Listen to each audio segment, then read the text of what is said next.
প্রিয় দর্শক বন্ধুরা, আশা করি সবাই ভালো আছেন। এবার আমরা নীল ময়ূর এবং সাদা ময়ূর দেখার জন্য রওনা দিলাম।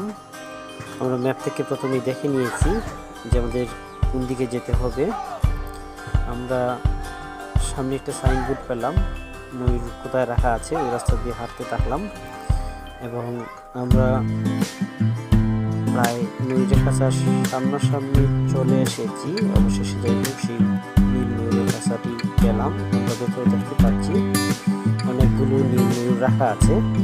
দর্শক বন্ধুরা, আপনারা ময়ূরের পরিচিতি এখান থেকে জানতে পারবেন। সাইনবোর্ড থেকে যারা লিখে রেখেছে, দেশ থেকে এই ময়ূরগুলো আনা হয়েছে আমাদের দেশে। আমরা দেখতে পাচ্ছি ভেতরে বসে আছে। দর্শক বন্ধুরা, একটা মজার বিষয় হচ্ছে এই ময়ূরের প্রকৃত অনেক উপকথা আছে। অনেক ছবিতে মুভিতে দেখা যায় যে এই ময়ূরের অনেক সিন দেখা যায়, আপনারা জানেন। এবং এখানে আরেকটা বিষয় হচ্ছে সাদা ময়ূর এখানে আছে।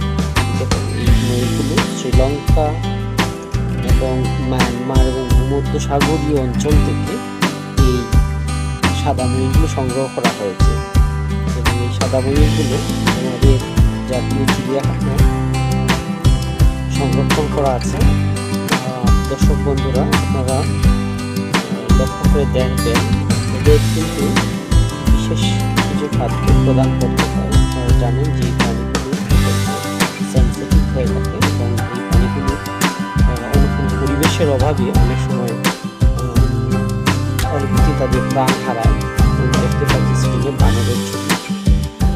দর্শক বন্ধুরা, দেখলেন আপনারা, এবং আমরা চেষ্টা করলাম আপনাদের সাদা ময়ূর দেখানোর জন্য। এবং আপনারা হয়তো নিশ্চয়ই দেখেছেন, এই যে দেখেন ময়ূর বসে আছে এবং ময়ূরের পালক কিন্তু আমরা দেখি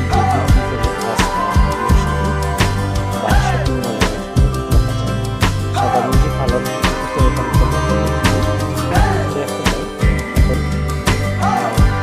যারা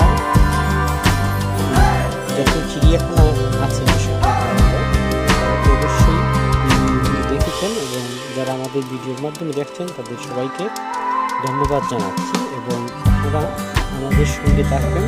আমরা আরও অনেক প্রাণীর সঙ্গে আপনাদের এভাবে ভিডিও চিত্রের মাধ্যমে আপনাদের পরিচয় করিয়ে আমাদের জাতীয় চিড়িয়াখানা থেকে আমাদের সকলের